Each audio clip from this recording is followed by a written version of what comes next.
Think about the creation of Adam. How did God do it? Adam has two component parts. What are they? You have the dust, or be more graphic, mud, and you have the breath or the ruach of God, right? The Spirit of God, the breath of God, the wind of God, and in Hebrew are all the same. Ruach, spirit, breath, wind, all the same. These are the two component parts that make Adam Adam. That's what makes Adam who he is. This is significant because this speaks to the question of anthropology. Anthropology, of course, comes straight out of Greek. Anthropos means man. Anthropology is the study of man. And so a Christian anthropology says that man is, by definition, two component things. Dust, mud, spirit or breath. In other words, a human being is, by definition, body and soul. That's what makes a human. This is also a very important teaching with implications far more serious than you realize at this point. Because if a human being is body and soul, that means that my body is just as much part of me as my soul is. And that my identity, the me-ness that makes me, me, is not simply residing in the immaterial part of me called the soul.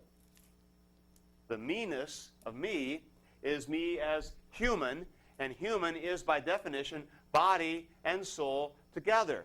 And so, when a human has been disembodied at death, it is not a good thing. It is not natural. It is not wonderful. It's a bad thing. It is the undoing of what God had intended to accomplish. A human being, body and soul. Angels are souls, period. They don't have bodies. Humans are bodies and souls. So when you die, you do not become an angel. You are not freed from your body. And now at last, the real you. You are, in fact, in a deficit situation because you're less than you were created to be. Which is why we as Christians look forward to something called the resurrection of the dead. And we'll talk about this in eschatology part later on. But see, Christians are not content to believe in life after death. Any Greek will believe that. Almost any religion believes in life after death. We don't believe in life after death. We believe in the resurrection of the dead. We believe that this body is going to live for eternity. This body will be resurrected. And the soul and the body that God created to be me will be me for eternity. That's Christian, guys. And that all stems out of the doctrine of creation. Pretty important. This may be off topic. If it is, I'll tell you. That's fine. Because that's kind of new, sort of presenting it, I guess, from that perspective. Yeah. So, would you, with our physical death, Mm-hmm. our soul, from my understanding, would be with God and Jesus. Mm-hmm. Is that really a better position? I understand that the way you're saying it, that we're not all that we were created to be, so the second Mm-hmm. coming is just as important. But are we in a better position, or does it really not matter that our souls in heaven, even though we are disconnected? Well, we have to realize is that there is this period, this kind of what we call an interim period from the time that we die until the last day, until the resurrection. And so that interim period is a time of waiting and anticipation and of less than the whole story. So I would say, yeah, you're at peace and you're with God, and that's good, and you're at rest. But it's not. But it's not the whole deal yet. No, Sure. Right. It's sort of like going to a fancy dinner party, and you arrive, and you're hanging out in the atrium, and you're eating hors d'oeuvres, and you're smelling what's cooking behind the doors, and you know it's coming, but you're not there yet. And so that's kind of what I think of this kind of in-between state. The real party doesn't start until Christ comes. Then things go full blast. But until then, we're still waiting. And Scripture bears this out. Be eating hors d'oeuvres and being outside the door. Yeah, true enough, I suppose. Yeah. This whole purgatory thing? Yeah, the purgatory thing is kind of a different twist because purgatory is trying to fill a hole for in the Catholic system. Because in the Catholic system, because purgatory is not just the waiting period. Because the waiting period is a Christian doctrine. Purgatory is not. The purgatory is the teaching that if a person is on the right course and is heading towards salvation, going to church and doing the things he's supposed to and doing confession, but he has not yet arrived at perfection, completion, fullness, it seems a crying shame to send the poor guy to hell. And so what we'll do is we'll let him go to purgatory and finish cleaning up. Because purgatory literally means cleansing, purifying. So in purgatory, you go to purgatory and you finish paying for the sins you didn't pay for in this life. That's what purgatory is. And after you finish paying for them, then you get to step on into heaven and wait like everybody else. But purgatory is the cleaning up time. How much do they still teach that? Oh, it's still around. Oh, it's still. Yeah, definitely. It is still clearly a doctrine of the church. They maybe don't talk about it a lot, but it is absolutely a doctrine of the church. Absolutely. Catholics never, ever take away any doctrine. They might nuance it, but they never take a doctrine away. Otherwise, they would have to admit that it was wrong, and they can't do that. We would never do that. No, we don't have to. We don't have to. All right? So now, are you getting a glimmer of why this matters? All right? So Kolb talks about human beings are two-dimensional then. We have this horizontal aspect of being in the body, but also this vertical aspect of being spiritual.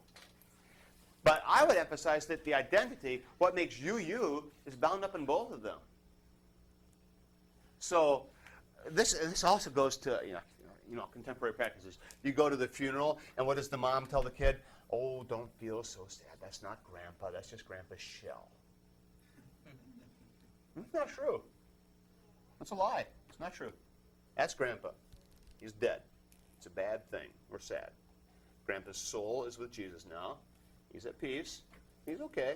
But we're going to wait for the day when this body will be alive again, because Grandpa's soul is going to put back into where it belongs. That's our hope. That's what we're waiting for. And you begin to see how this thing, like I said, has implications far beyond what you guys realize.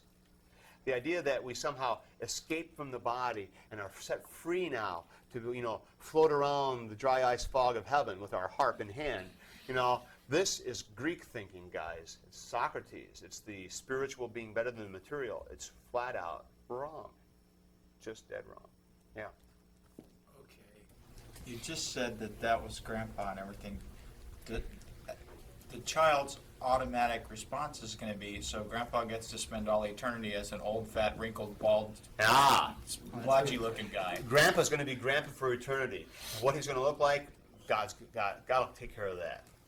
I'm not too worried about that. He'll be a glorified body. Does that mean he gets to be 20 forever? I tend not to think that either. But does that mean that the kid who dies at 6 months is going to be a 6-month-old infant forever? I don't believe that either. But there's something to the who we are being lived out in the identity of our persons and our bodies, and there's a continuity there. So I'm just purely speculating, but I would like to think that there's some continuity there, and there's the recognition of who we are also continues on into the resurrection body as well. And the evidence I have for that is Christ himself. Because when Christ appears to his disciples after the resurrection, after the glorification, what does he tell Thomas? Stick your fingers in the holes in my hand. Well, what's Jesus doing with holes in his hand?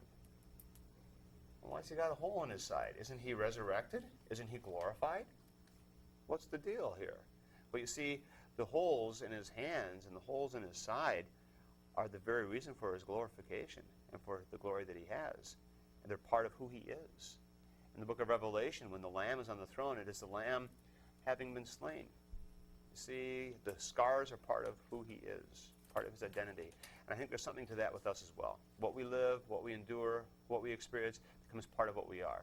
So does that mean the quadriplegic is that for eternity? No. But there will be something about him that will continue on, that will mark him, and we'll know him for the wounds that he carried. I believe. Okay? All right. So, creation ex nihilo. God does it out of nothing. We have our anthropology growing out of this. We are body and soul. And this leads to a kind of an old debate among Christians and among scholars, whether we are dichotomists or trichotomists?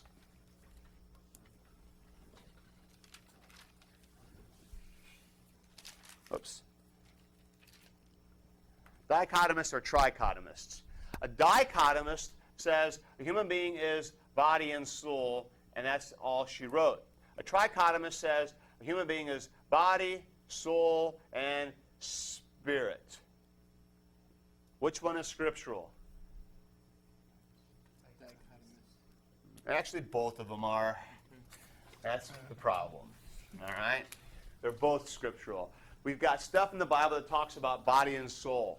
And then we got things where St. Paul talks about, may your body, soul, and spirit be kept sound and blameless until the coming of Christ. And so we have both things being used. Some people make a lot out of this and try to say, all right, body, we know that's the material element. Soul, that refers to your mental personality sort of things. And then spirit, that refers to your relationship with God, or to the higher thing that makes you a human being. Yeah, maybe. I tend to think this way. I tend to think that dichotomy is the way to go. I tend to be a dichotomist in my dealings with this stuff, body and soul. And I think that the soul spirit is really just kind of subdividing soul out a little bit more. But really, soul just refers to the inanimate aspects of us, our personality, our thinking, our emotional kinds of things, which do get bound up with physical things, obviously, because there's that psychosomatic connection in these kinds of things. But this inanimate stuff that makes us us, that's the soul. And the spirit, I would argue, is a part of that as well. There's a piece of that. Okay? So, in other words, the quick answer is, do we believe in dichotomy or trichotomy? Take your pick. Go either way. It doesn't really matter. If you want to be a trichotomist, fine. Go for it. You can do that. Would Okay? you consider that orthodoxy then? Sure. Orthodoxy has room for both. Scripture talks that way, and there's room for dealing with both of them in this situation, in this realm. All right. So the main thing is that we have body and soul together, and that we are functioning as God wants us to function. Now, why was Adam created? What is his purpose? What is his job? God creates Adam and plops him where? In the garden. And what's he tell him? Take care of it. Have dominion. Have dominion. And this, I would argue, is what's going on here when we talk about the image of God. So the image of God is Adam having dominion over this creation and caring for it just the way he's supposed to. That's the image of God. That's the dominion. So Adam takes care of the garden, looks after it, has dominion, images God to the rest of creation, and cares for these things just the way he's supposed to, and carrying out his responsibility. That's God. That's Adam's job, having dominion. That's also why then, when Adam falls, and when Adam rejects God's plan, all of creation falls with him. Because he is the pinnacle of creation, and he has dominion over the creation. So when Adam falls, everything is bent out of whack, and all the creation then languishes with him. And there's this wonderful verse in Romans that says, all of creation groans in anticipation of the sons of God being revealed. And what that tells us is that the whole of creation is, in a sense, languishing and suffering and waiting also for this restoration that's going to be accomplished. That's another important point, is the creation is good, and it's going to be fixed. So we're not just waiting for everything to get wiped out and God to make a new heaven and start over from scratch, and we all get to go to the dry ice world and get our harp issued and go and start playing part of the choir forever. The eternal hymn sing, right? Yeah. Instead, what we're looking forward to is this creation being put back where it belongs, being fixed, being restored. And that's why the Bible always talks about a new heavens and a new earth. God's restoring, he's fixing, he's putting things back as they belong.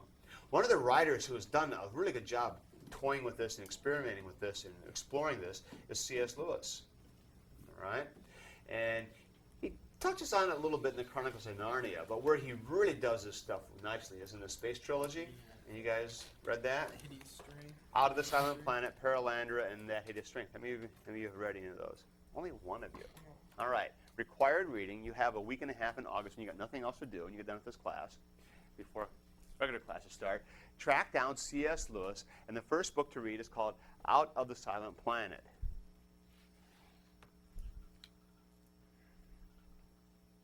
You guys are all familiar with C.S. Lewis, I'm assuming? Right? Wrote the Chronicles of Narnia. That British guy lived in the 40s and the 50s in England, and was basically an agnostic, became a Christian, and then became a very strong Christian apologist. Out of the Silent Planet is a very intriguing book. People say, oh, it's science fiction. Yeah, kind of. It's a story about a guy flying up to Mars, and he finds life on Mars and this kind of stuff. And it's pretty low tech when it comes to the science fiction part of it. But what's fascinating about the story is the theological premise at work here. Because what C.S. Lewis does is he assumes that when God created, he created life on other places, but that life has not fallen from its creator, and it's not out of whack with its creator, but is still living properly related to the creator. And so the life on Mars is living as they should be. And they look at the Earth as, and they call that the silent planet, because it's shrouded in darkness and shrouded under cloud because it's cut itself off from God, the creator. And it's just fascinating as he toys with this. So Out of the Silent Planet is pretty good. Perelandra is even better. It is a phenomenally good book.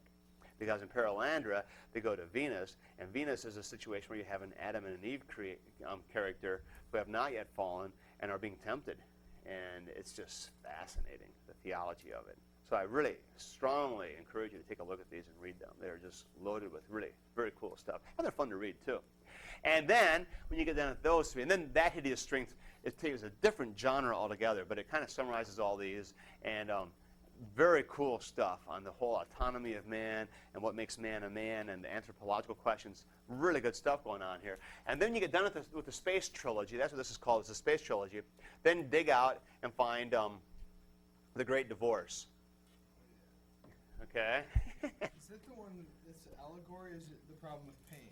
The one that No, the Great Divorce is the bus. Okay, That's the Great Divorce. Yeah. And anyone else read The Great Divorce? Yeah, okay. The Great Divorce has nothing to do with marriage, all right? The Great Divorce is talking about heaven and hell, and he's visualizing, and he's kind of playing with purgatory stuff here a little bit. He's visualizing saints who are, or souls who are condemned to hell, who have a chance to go up and visit the kind of the waiting room or the welcoming room of heaven, and they encounter residents of heaven and all that kind of stuff. It's just great stuff, really good. But what's most fascinating of all in Great Divorce, and this fits my thesis, and believe it or not, we're back on track here, is this, that in the Great Divorce, when the souls come off of the bus from hell and step into heaven, it's beautiful, grass and everything and stuff, but when they step on the grass, they have this strange experience. The grass is more powerful than they are. They are kind of like see-through, wispy, translucent. They're not really fully formed.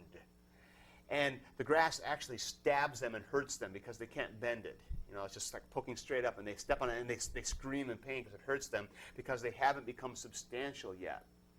And so it's just so cool because Lewis turns everything on its head. Because we have these visions of heaven, and we think family circle, you know, with the grandfather up on the cloud bending over, and you can see through him. You know, he's like a line, kind of transparent. And everything in heaven is sort of ghosty, shadowy, line sort of stuff. And that's kind of our vision of heaven. And then the real stuff is earth. And we need to get past that material. Lewis gets it right. Because for Lewis, he realizes that the real is heaven. And it's more real than this life. And so when we get to eternity, we become more substantial, more material, more physical. It is so cool. It is so cool. Because instead of denigrating the material and denigrating the physical and running away from it as being somehow evil or wicked or a place of sinfulness, he says, no, the creation is God's creation. It's good. It's right. It's a beautiful thing. That's what is going on here. Now, why all this matters is because of Gnosticism.